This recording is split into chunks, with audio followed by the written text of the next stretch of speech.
Hmm. All right, good afternoon, everyone. Good afternoon. Welcome back again to our mentoring recovery support group.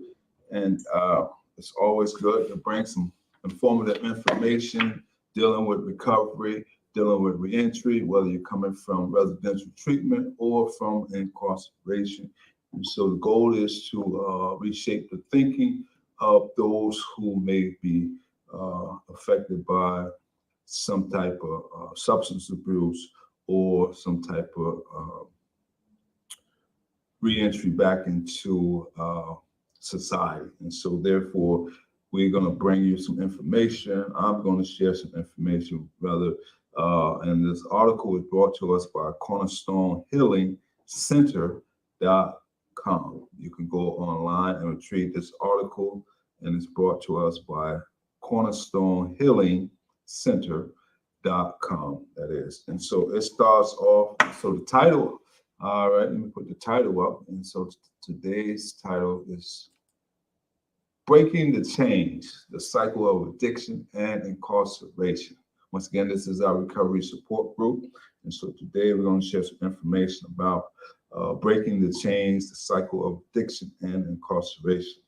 It starts off by saying, did you know that according to the National Institute on Drug Abuse, NIDA, a staggering 85% of incarcerated individuals in the United States have a substance use disorder or were in prison for a drug-related crime. Okay. Shockingly, according to a recent report, only 11% of inmates with addiction and substance abuse issues receive treatment during their time in prison.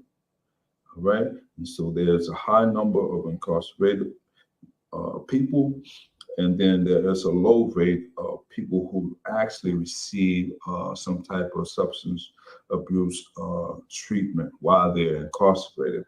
The connection between addiction and incarceration is a complex and intertwined cycle affecting individuals and sobriety and society. Excuse me.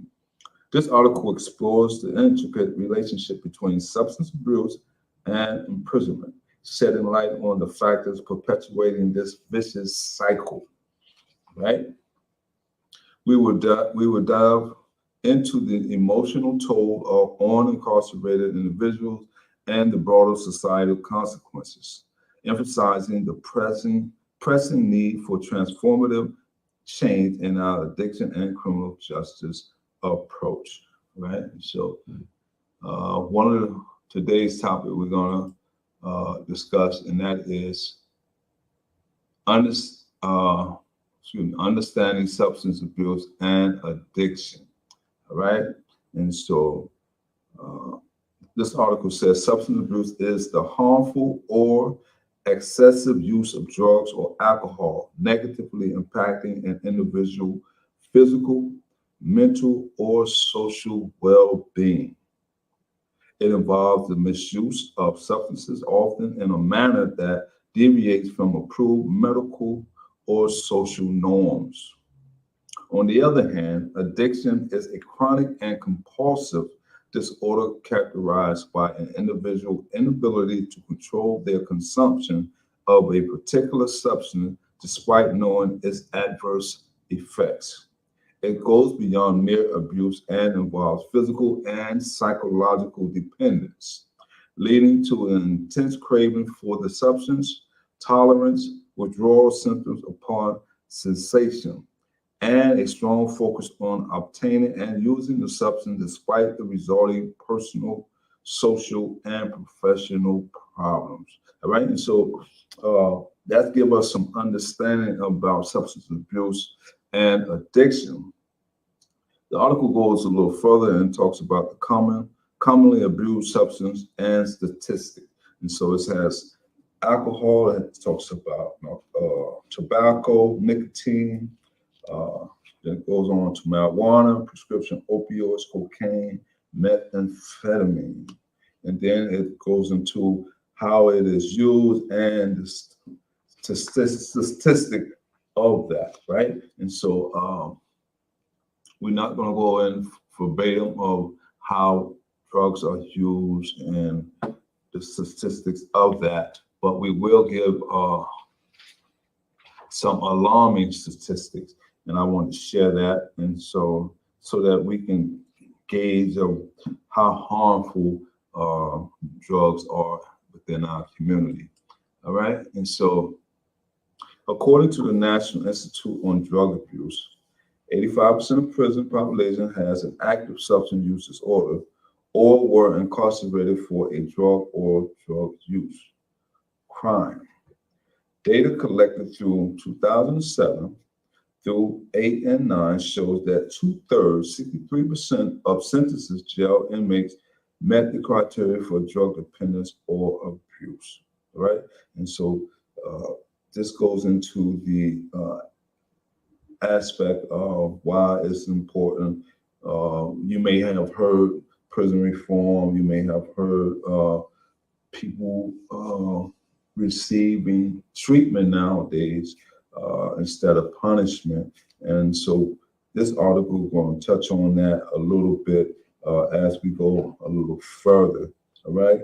And so it goes on to say from 2001 to 2018, the number of people who have died of drug or alcohol intoxication in state prison increased by more than 600%. That is a staggering number. People who actually still using, once they was using before they got incarcerated, while they're incarcerated, they continue to use, and this report says that 600% of people from 2001, 2018, 17 years lapse, states that these people have actually died of drug or alcohol intoxication in state prison. That is alarming. That is very much alarming. It said nearly 300,000 people in the United States are held in the state and federal prison for drug law violation. And so the reason I'm sharing this information because a lot of times we may dismiss or this the incarceration aspect and don't know why some of the things that why people commit crime because they are under the influence from the disease aspect, and maybe those are factors that contribute to their incarceration. However, we don't want to dispel that as just the norm. Okay, you use drugs, you're supposed to go to jail, you come home.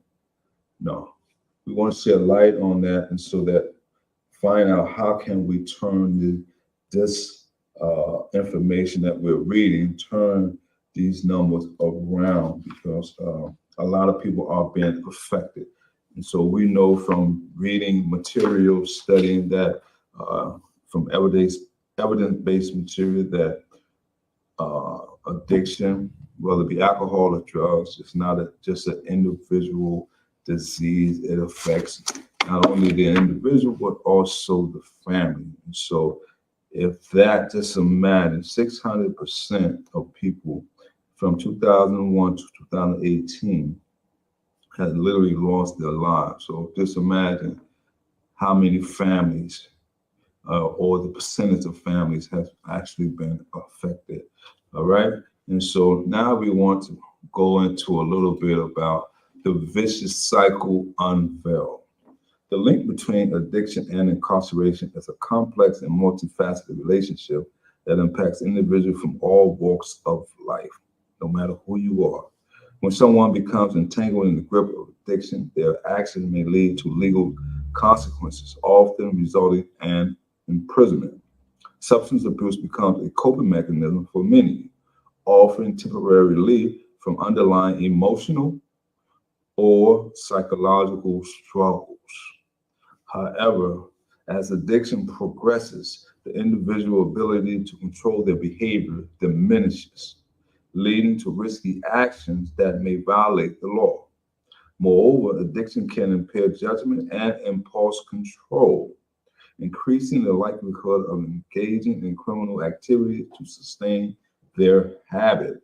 When these actions result in arrest and conviction, individuals with substance abuse issues often find themselves caught in a cycle. Remember, we're talking about a the vicious cycle unveiled, all right? Where incarceration does little to address the root cause of their addiction. Without proper access to rehabilitation and treatment programs, the cycle perpetuates, making it challenging for them to break free from this interlinked web of addiction and imprisonment. Consequently, in addressing this issue requires a comprehensive approach that combines support, understanding, and rehabilitative measures to give individuals a chance at recovery and successful integration into society. And so this needs to be addressed from a multifaceted approach. And so not just one or two entities, but many entities need to be considered when we're talking about people on drugs, people addicted to drugs, people mental state that's not well, people decision making that's not well. And so we need professional people to address these issues beyond incarceration and while they are incarcerated. So that is a key factor as well. And so let's look at what the article want us to know about factors contributing to the cycle. So it says factors contributing to addiction among incarcerated individuals are numerous and complex. Let me read that again.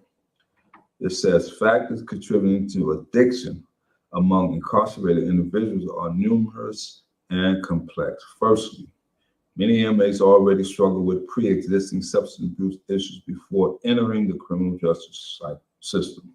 Substance abuse might have played a significant role in their involvement in criminal activities, leading to their arrest and subsequent incarceration. Secondly, within the prison environment, access to treatment and rehabilitation for substance abuse is often limited or inadequate.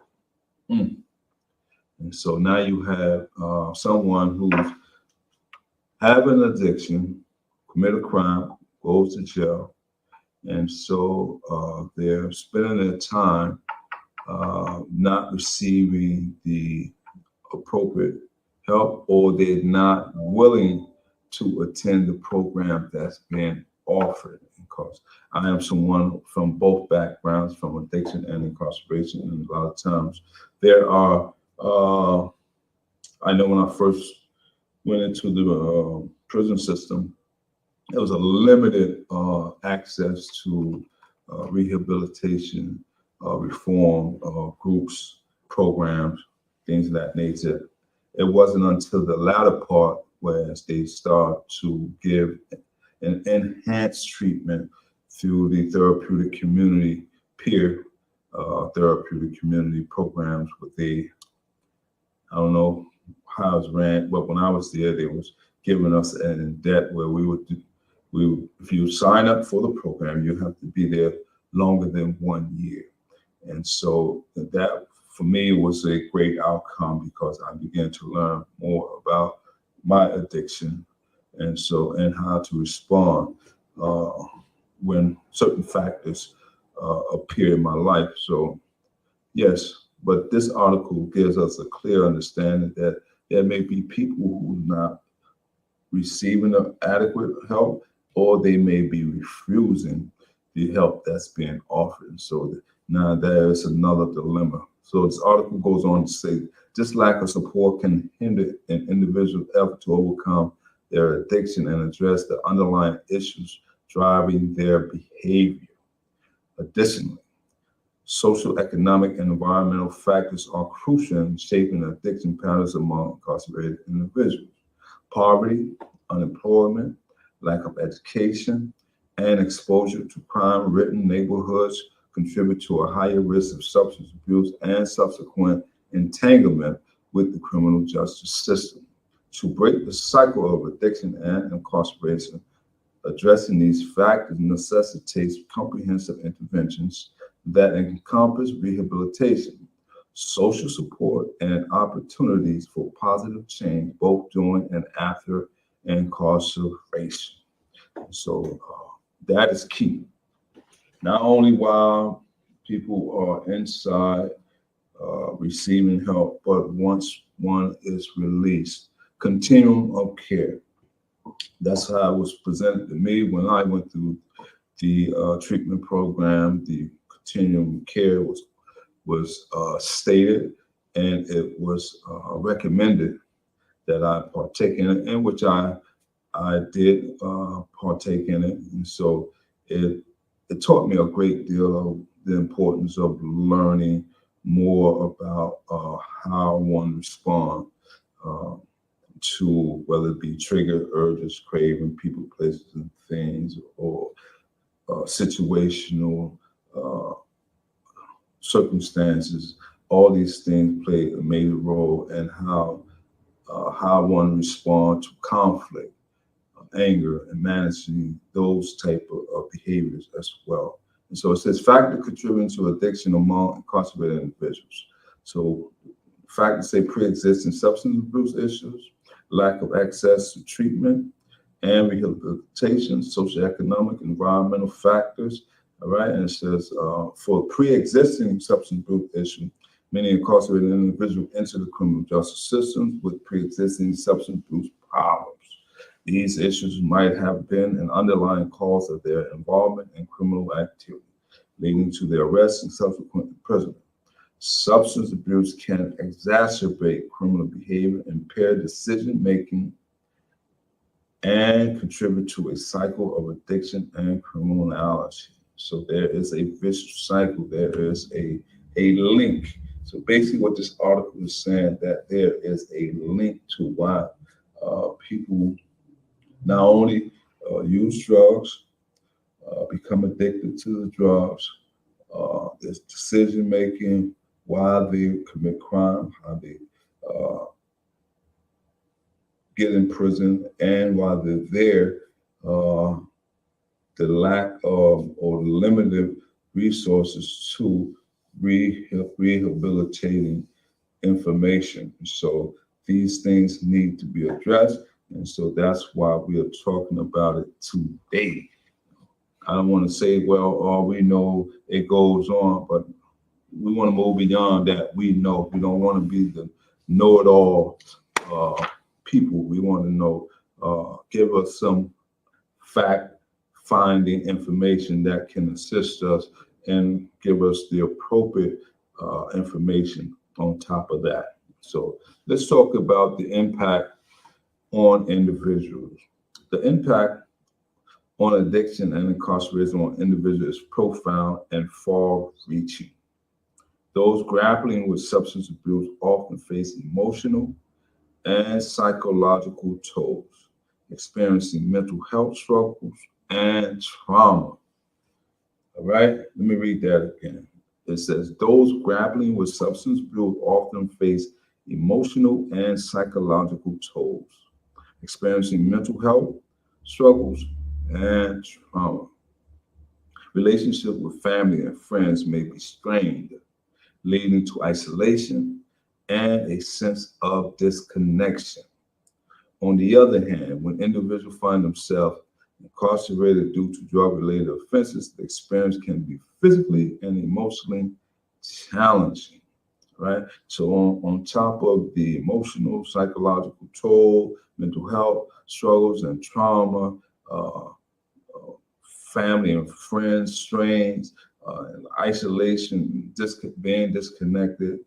When a person, this article says, when a person becomes incarcerated, that is another challenge. So imagine having all these issues compounded and not being addressed adequately. That can wear on a person mindset. It could wear on a person physically, socially, and so these things, if not addressed appropriately, when a person re-enter back into society and they come home, and now they are already been abandoned and disconnected from so much and dealing with so much, and if they don't get the appropriate professional help, or if there's not a recovery coach that's in the community or in their life, or mentor, or a counselor or a sponsor or someone that can help them navigate through all of this, I want to say psychological traffic, but all of this turmoil that they have experienced, then there may be a relapse if not addressed appropriately. The article says being separated from loved ones and society can lead to feeling of despair and hopelessness.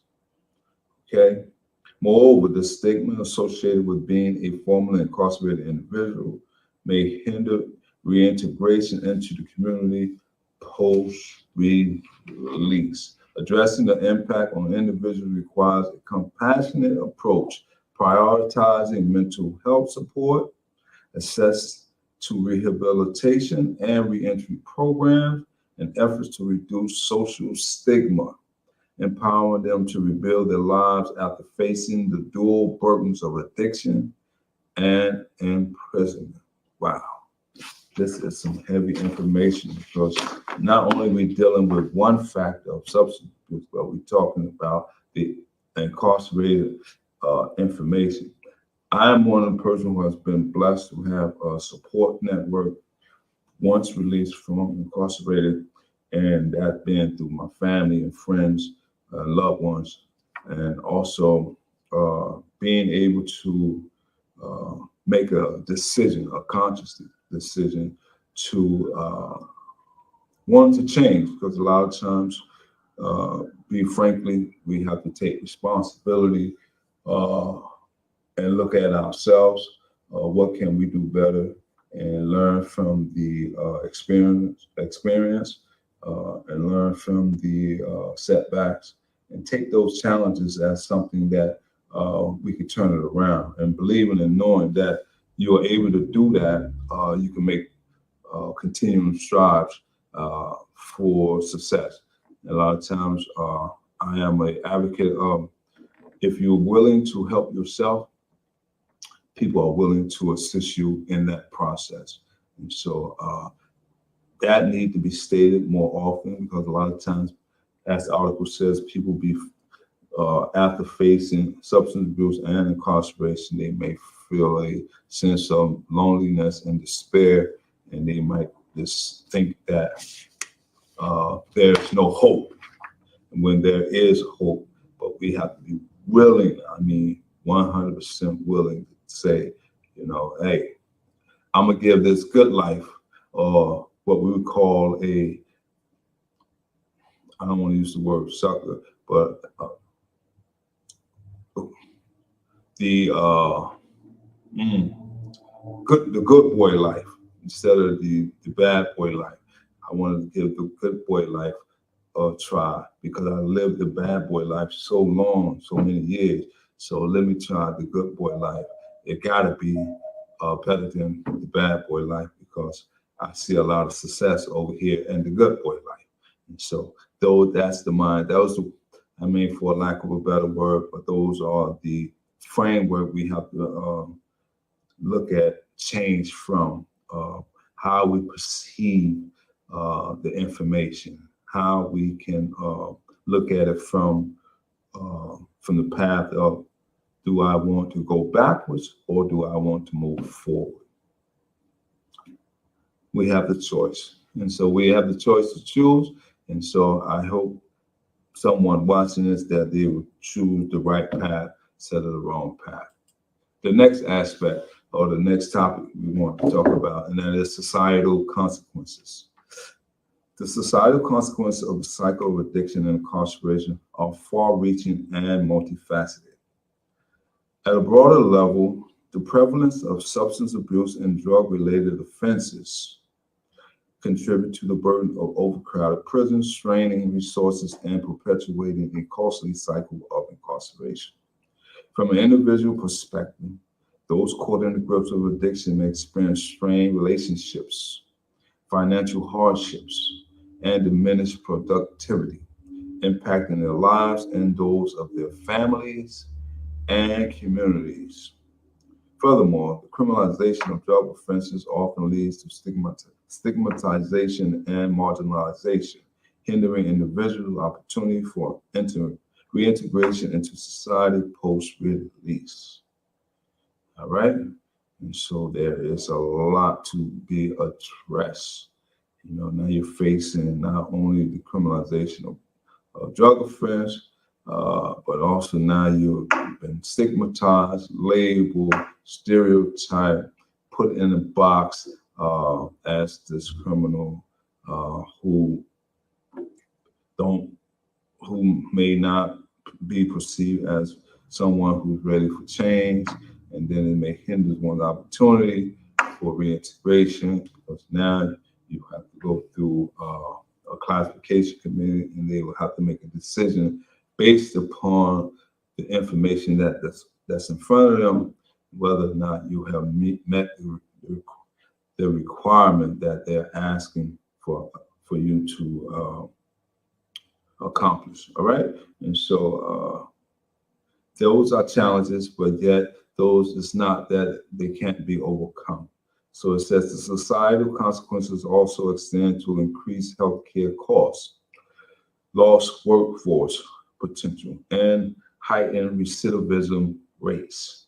Addressing these consequences require a comprehensive approach that focuses on prevention, access to treatment, and rehabilitation, and a shift towards a more compassionate and rehabilitative criminal justice system, fostering a society that supports individuals in their journey towards recovery and reintegration. So we're talking about recovery and reintegration. That's the whole key, the whole premise of this information that we're bringing, so that we can address the recovery aspect, shed some light on that, and the reintegration process. All right, and so the next topic of discussion: breaking the cycle, a multifaceted approach. To break the cycle of addiction and incarceration, we need to take a multifaceted approach that deals with the root causes of substance abuse and is linked to criminal behavior, excuse me. Firstly, we need to focus on prevention efforts that target at-risk individuals before they become. Let me read that again.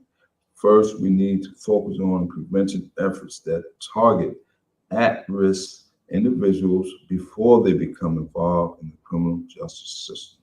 This can be achieved by providing early intervention, education, and community-based support.